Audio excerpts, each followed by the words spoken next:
할렐루야. 우리 주님의 은혜와 평안 여러분의 삶 가운데 늘 함께 하시기를 주님의 이름으로 축복합니다. 우리 함께 앞뒤 좌우의 분들하고 인사 나누겠습니다. 사랑합니다. 축복합니다.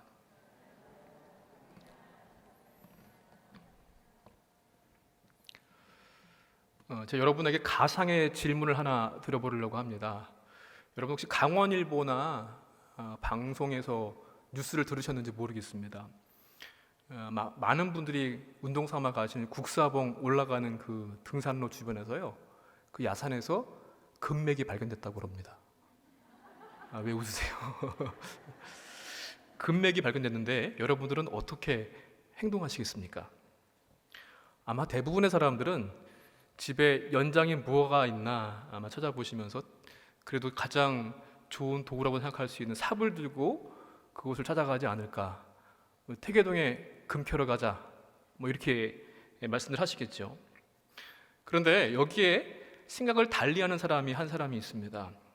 이 사람이 뭐라고 주장을 하는가 들어보니까요, 삽 가지고 금 캐러 가지 말고 금이 나온다고 하는 그 옆에 가서 삽을 팔라는 겁니다. 이해가 되게 빠르시네요. 금이 발견됐다고는 하지만 얼마만큼의 양이 묻혀 있는지도 알 수 없는 그곳에 또 설사 발견한다고 할지라도 소수의 사람들이 얻는 이익보다는 아마도 삽 팔아서 얻는 이익이 금보다 훨씬 더 이익이 많을 겁니다. 박용우라고 하는 사람이요, 관점을 디자인하라라고 하는 그런 책에서 이러한 내용을 주장을 합니다. 관점의 변화가 있어야만이 우리 삶이 바뀔 수 있다는 것입니다. 우리는 살면서 나도 모르게 내가 가지고 있는 편견, 고정관념에 붙잡혀 있을 때가 참 많이 있거든요. 그 책 내용 가운데 가장 눈에 띄는 그런 부분, 저는 그 부분이더라고요. 보는 것과 아는 것의 차이라고 하는 그 부분에서 골리앗을 이기는 다윗의 돌멩이라고 하는 파트에 글이 있었습니다. 다윗과 골리앗 너무나 잘 알고 있는 이야기죠. 골리앗을 딱 보는 순간, 와, 이게 너무 커서 싸움 상대가 안 된다, 이렇게 보는 관점하고요, 너무 크니까 조그만 돌멩이로 대충 던져도 어디든 맞겠다 라고 하는 관점의 차이가 있는 겁니다. 이걸 보니까 관점의 변화, 생각의 변화가 얼마나 중요한가 하는 것을 우리가 알 수 있죠. 그런데 이것은 일반 세상에서의 생활뿐만 아니라 인간관계, 또 신앙생활, 믿음에서도 역시 동일하게 적용됩니다. 하나님께서 어떠한 일을 이루어 나가실 때 그 방법과 생각들이 우리 사람하고는 참 너무나 다르다는 것을 우리는 잘 알 수 있습니다. 중요한 것은 관점입니다. 어떠한 사물이나 현상을 보는 나의 태도, 또 생각, 방향, 이게 바로 관점인데, 관점을 어디에 두고서 그 사람을 보느냐, 그 사건을 보느냐, 그 관계를 보느냐 하는 것이죠. 나도 모르게 붙잡혀 있는 편견과 또 이런 고정관념의 생각에서 벗어나서 믿음의 관점, 하나님의 관점으로 다르게 보고 승리하는 삶을 사시기를 주님의 이름으로 축복합니다. 초대 예루살렘 교회 공동체는요, 큰 충격을 받았습니다. 스데반이 목숨을 잃고 순교하게 된 사건인데요, 유대주의자들은 이 스데반을 죽이는 것으로 끝나지 않고 이제 본격적으로 아주 드러내놓고 교회와 성도들을 핍박하기 시작합니다. 많은 성도들을 잡아가고 옥에 가두고 그러한 일들을 행했습니다. 그러다 보니까 모임은 위축되고 사람들은 숨었습니다. 얼마나 박해가 심했는지요, 오늘 말씀 보니까 사도들을 제외한 나머지 모든 성도들이 곳곳으로 흩어질 수밖에 없었다라고 말씀은 기록을 합니다. 사람의 관점으로 보았을 때는요, 얼마나 괴롭고 암울하고 고통스러운 시간이었는지 모릅니다. 그런데 이것이 결코 좌절이나 침체가 아니었습니다. 물론 예루살렘이 공동체의 구심점을 잃게 되긴 했지만 흩어진 사람들이 가는 곳곳마다 복음을 전파하면서 복음이 예루살렘을 떠나서 유대와 사마리아와 또 팔레스타인을 넘어서 저 나아가서는 로마 제국까지 퍼지게 되는 그러한 계기가 되었습니다. 신앙의 박해로 복음이나 믿음이 사라진 것이 아니라 오히려 예루살렘 교회의 선교를 이 로마 제국까지 확장을 시키는 곳에 쓰임받게 하는 그런 계기가 되었다고 하는 것, 이게 바로 믿음의 관점입니다. 사도행전 8장의 말씀 보니까 예수 그리스도의 복음이 어떻게 예루살렘과 유대와 사마리아와 땅끝까지 전파되어 가고 있는지 그 과정들을 설명을 해놓고 있습니다. 물론 수많은 어려움들이 있었지만 핍박과 고난과 죽음의 위협들, 그러나 그마저도 하나님의 주권 아래 그분의 역사하심 가운데 은혜롭게 해결되었고요, 하나님의 뜻이 계속해서 앞으로 나아가면서 실현되어 가는 것을 우리가 볼 수 있습니다. 성도 여러분, 인간의 눈으로 봤을 때는 위기상황일지 모르겠지만 그 위기상황이 하나님께는 그렇지 않습니다. 인간이 겪는 모든 문제들 하나님의 시각으로 보게 되면요, 그분의 관점으로 해석할 수 있다고 한다면 복이 아닐 수도 있고요, 화가 아닐 수도 있습니다. 하나님을 사랑하는 자, 그의 뜻대로 부르심을 입은 자들에게는 모든 것이 합력하여 선을 이루게 하시는 하나님이시기 때문에, 물론 믿음이 있다고 해서 우리가 현실에서 만나게 된 여러 가지 문제들이 당장 바뀌지는 않습니다. 그런데 믿음이 있다고 한다면 그 현실을 볼 수 있는 관점과 시각이 바뀔 수 있다는 것입니다. 하나님의 관점으로 바뀌는 것이 바로 믿음이라고 할 수 있습니다. 그러므로 우리는 오늘 말씀을 통하여서 내 관점이 과연 어떠한 관점인가 한번 내 모습을 점검하는 그런 은혜의 시간이 되시기를 주님의 이름으로 축복합니다. 먼저 오늘 말씀해 주시는 교훈 가운데 하나가 무엇인가 하면은 고난 가운데서도 하나님께서는 일을 행하신다라는 것입니다. 우리 1절부터 3절까지 말씀입니다. 우리 다 함께 같이 한번 읽어보도록 하겠습니다.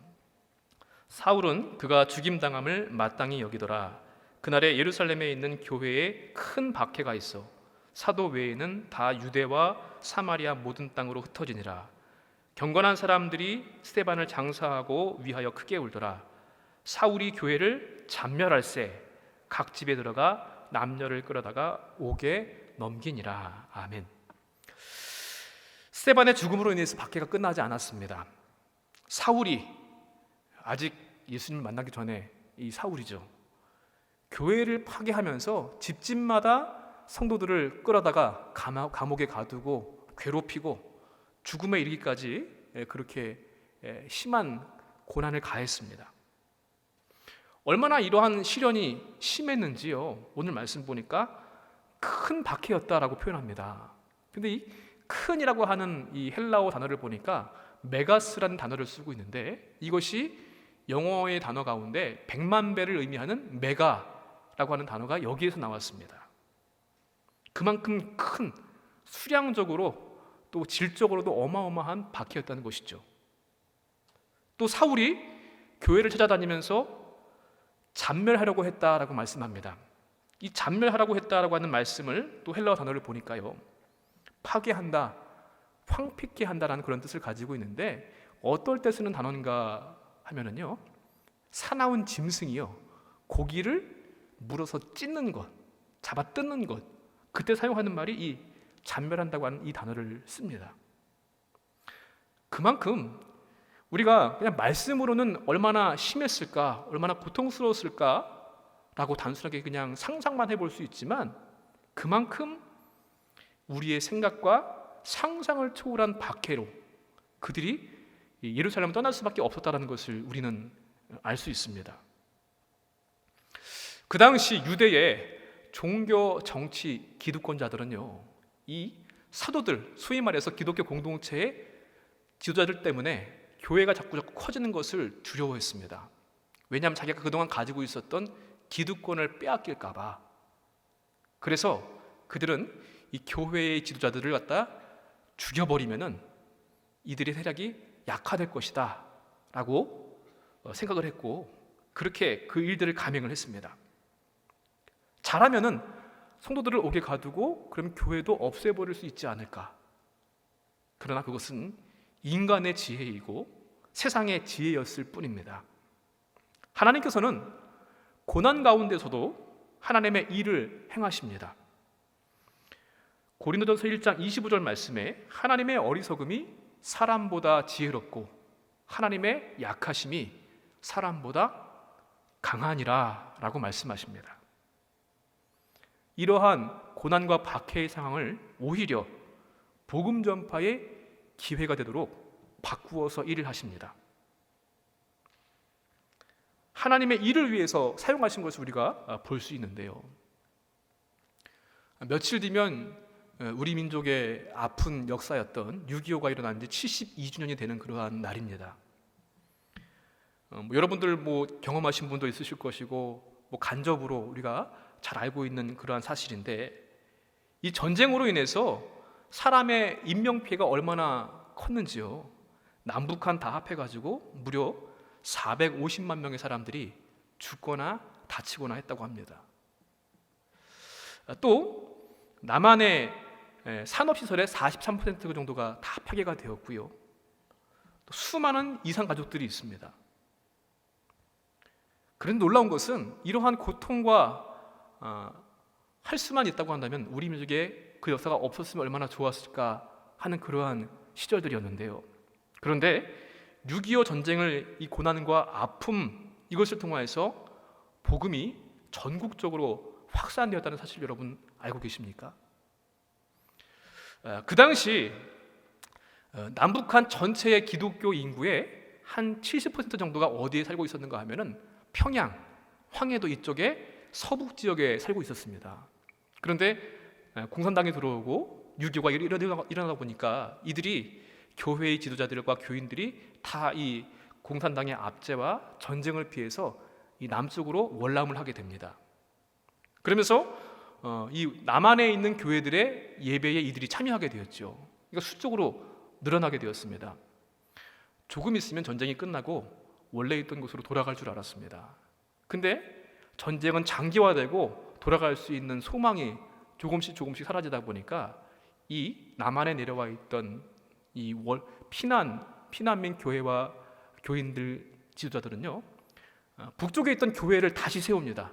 신학교를 세우고 학교를 세우고 병원을 세우면서, 그래서 남쪽 그동안 침체되어 있던 기독교 부흥에 어떻게 보게 되면은 부흥하는 역할을 하게 되었던 것입니다.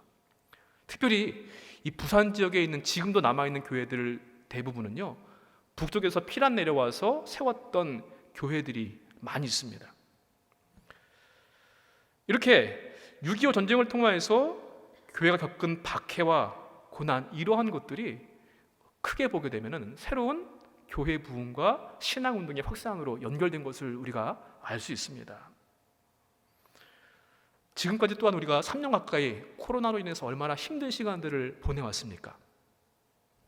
그러면서 우리는 평범한 일상의 소중함을 깨닫게 되었습니다. 예배드리고 기도하고 모임을 갖는 것이 얼마나 귀하고 하나님의 크신 은혜였는가 하는 것을 알게 되었고요.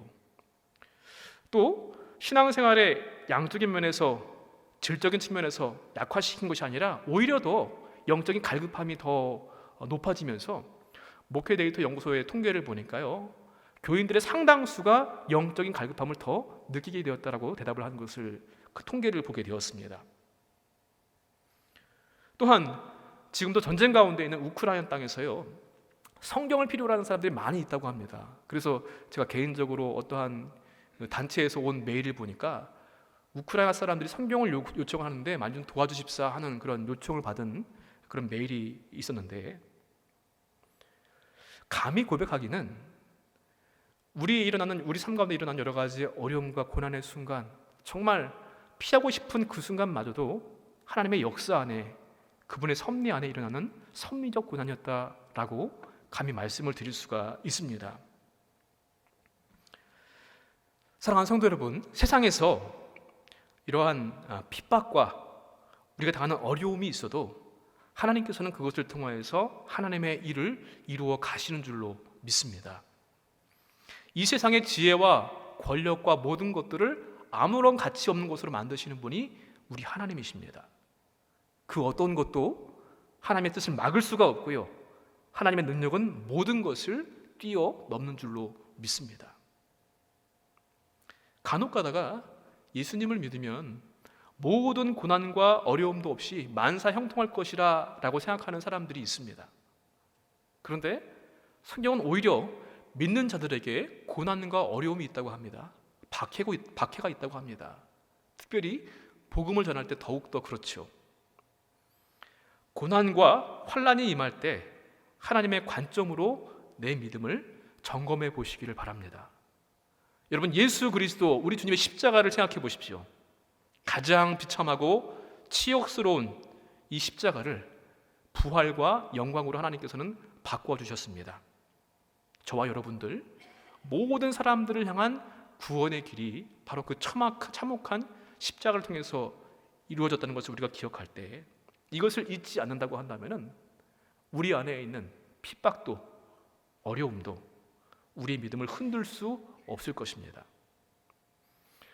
저와 여러분은 어떠한 시선과 관점을 가지고 계십니까? 코로나의 어려움으로 지금도 힘들어하시는 분들이 있으십니까?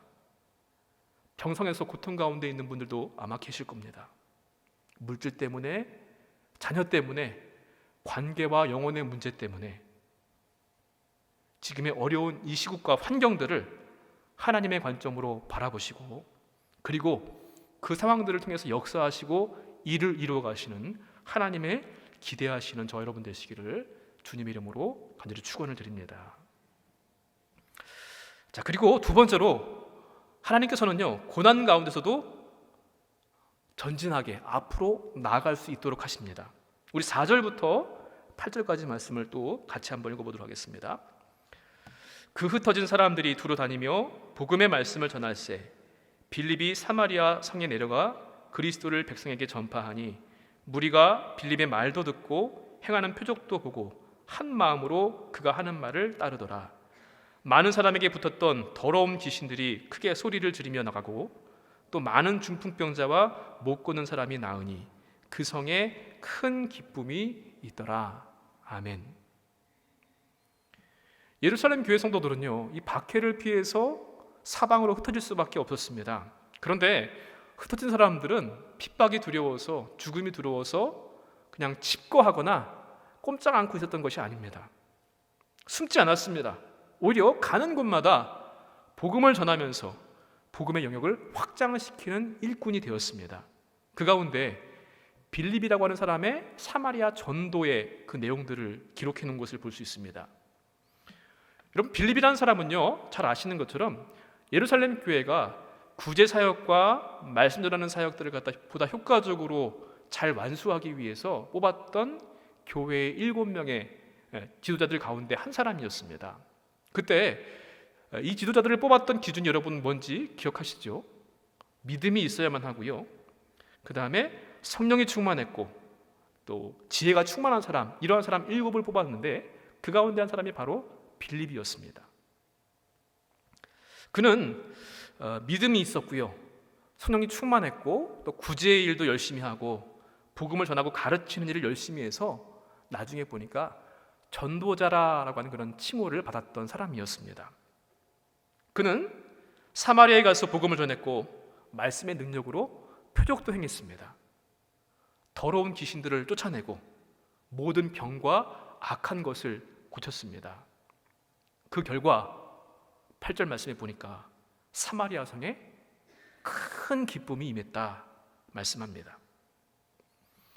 사마리아 지역은요, 이스라엘 유대인들과 같은 민족임에도 불구하고 그들이 이방인들하고 혼혈되었다고 하는 그 이유 때문에 혈통을 중시하는 유대인들은 그들을 멸시했습니다. 이방인 취급하고 개 취급하였습니다. 게다가 그들은 하나님을 섬겼지만 하나님도 섬기고 이방의 우상의 문화도 함께 섬기면서 그들은 성전 예배에도 같이 참여할 수 없는 그런 멸시를 받았던 민족이었습니다. 그런데 이곳에 빌립이 가서 하나님의 말씀, 그리스도의 복음을 전하고 나니까 역사가 나타나게 되는 것입니다. 그동안 하나 될 수 없었던 같은 민족이면서도 서로 반목과 질시로 미워하고 시기했던 그들이 복음 안에서 하나가 되었습니다. 귀신이 쫓겨나가고요, 병든 자가 고침을 받고 놀라운 하나님의 역사를 체험했습니다. 뿐만 아니라 예수님께서 승천하시기 전에 하셨던 말씀이 있죠. 성령이 임하시면 너희가 권능을 받고 예루살렘과 온 유대와 사마리아 땅끝까지 이르러 내 증인이 되리라. 귀한 사명을 주셨던 그 말씀, 드디어 이제 시작되었습니다. 예루살렘에서 사마리아로 한 걸음 그 발걸음을 내딛게 된 것입니다. 복음 전파로 인해서 예수님 안에서 감정의 갈등과 대립이 하나가 되었습니다. 평화와 사랑을 누리게 되었고 하나가 되게 하는 주의 능력을 체험케 되었습니다. 고난 중에도요, 복음의 퇴보가 아니라 앞으로 나아가는 전진을 이루게 하십니다. 여러분, 그런데 지금까지 왜 이들은 박해가 있기 전까지는 이 예수님의 마지막 큰 사명, 주신 명령을 지키지 못했을까요? 예루살렘과 유대와 사마리아 땅끝까지 복음을 증거해서 내 제자가 되게 하라는 말씀을 왜 그들은 지키지 못했을까? 아마도 예수 믿고 그리스도인이 되었지만 그들 마음 가운데에는 이방인은 아니다 라는 생각이 그들 가운데 자리하고 있었는지도 모르겠습니다. 그리스도의 말씀이, 구원의 이 은혜가 우리 민족에게만, 우리 유대인에게만 이러한 생각들을 나도 모르게 편견으로 또 고정관념으로 갖고 있었는지도 모르겠습니다. 그래서 지금까지 그 일을 감당하지를 않았던 것입니다. 또 어떠한 사람들은요, 사마리아는 무슨 사마리아, 지금 예루살렘에도 아직까지 믿는 사람들이, 안 믿는 사람들이 많이 있는데, 그래서 예루살렘이 다 복음화가 되면은 그 다음에 유대와 사마리아까지 복음을 전파하러 가려는 마음을 가진 사람들도 혹시 있었을지 모르겠습니다. 근데 여러분, 지금까지도 예루살렘은 다 복음화되지 않았죠. 만약에 그 이론을 주장한다고 한다면은 지금 우리나라에 복음이 들어와 있지 않았을 것입니다. 미국 땅, 저 캐나다, 호주 땅도 아직도 복음화되지 않은 곳이 얼마나 많이 있는데요. 근데 그들은 자기가 받은 복음을 아직 다 본국에 전파하지 못했지만 아직도 복음을 알지 못하는 저 미지의 땅, 조선 땅에 가서 복음을 증거하고 목숨을 바치고 헌신한 수고가 있었기 때문에 오늘 우리가 그 복음 받아서 그 은혜를 누리고 있는 것입니다. 말씀 보니까 흩어졌다라고 하는 그런 동사가 수동태로 되어 있는데요, 이 말은 내가 스스로 흩어진 게 아닙니다. 하나님께서 흩으셨기 때문에 그들이 흩어질 수밖에 없었던 것입니다.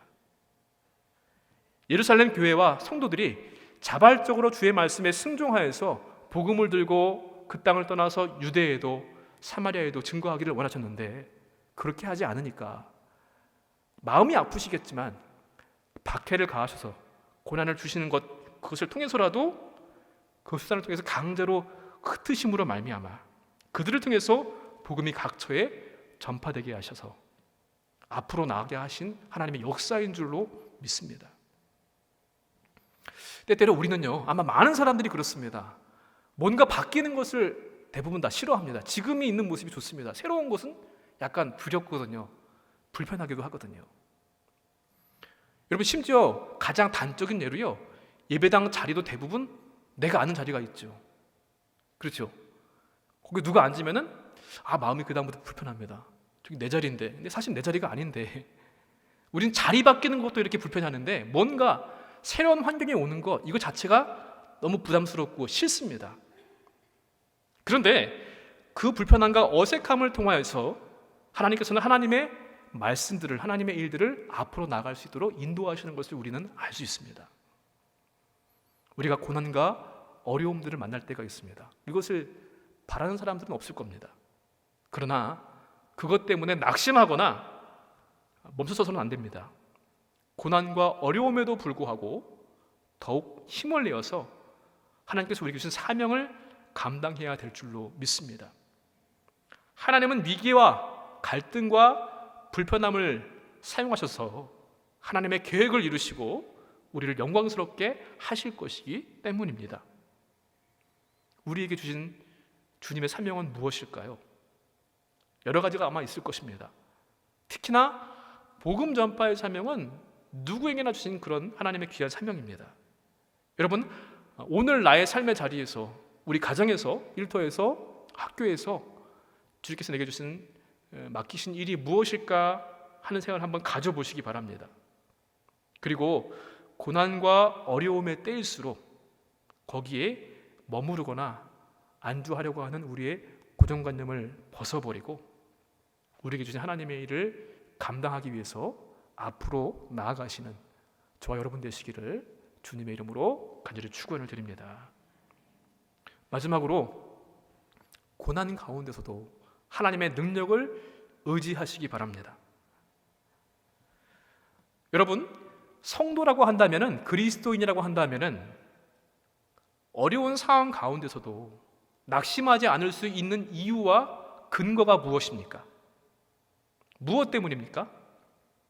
하나님의 능력이 그 어려운 상황들을 가장 효과적으로 바꾸실 것을 믿는 믿음과 소망이 있기 때문 아니겠습니까? 어두울 때일수록 빛이 가장 빛납니다. 고난과 환난 속에서 하나님은 더 크게 일하시는 분이십니다. 8장 말씀 보니까요, 수많은 어려움들이 있습니다. 교회 지도자들이 목숨을 잃게 되고 핍박과 고난이 있고 감옥에 갇히고 흩어짐을 당합니다. 그러나 그러한 모든 문제들을 하나님께서 은혜 가운데 결국은 다 해결해 주셨습니다. 그리고 예수 그리스도의 복음은 점점점 더 세상을 향해서 널리 퍼져나갑니다. 그리고 사마리아 성에도 큰 기쁨이 임했습니다. 아까 말씀드렸던 단어 가운데 흩어지다라고 하는 헬라어 단어를 한번 보겠습니다. 흩어지다라고 하는 단어는요, 원래 흩뿌리다라고 하는 그런 단어의 뜻입니다.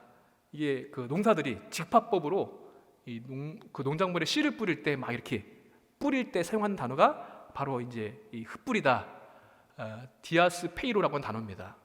여기서 나온 말이 우리가 잘 알고 있는 디아스포라라는 단어입니다. 흩어진 사람들이라는 뜻이죠. 어떻게 보게 되면은 우리는 각자가 하나님께서 흩어놓으신 삶의 자리가 있습니다.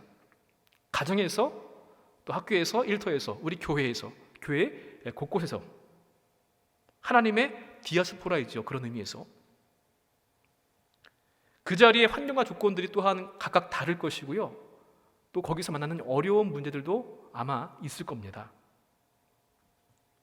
흩어 뿌려졌다고 하는 말은 다른 말로 하면은 보내심을 받았다는 뜻이 되는 것이고요, 이것은 하나님께서 우리에게 주신 의무이자 특권이자 사명입니다.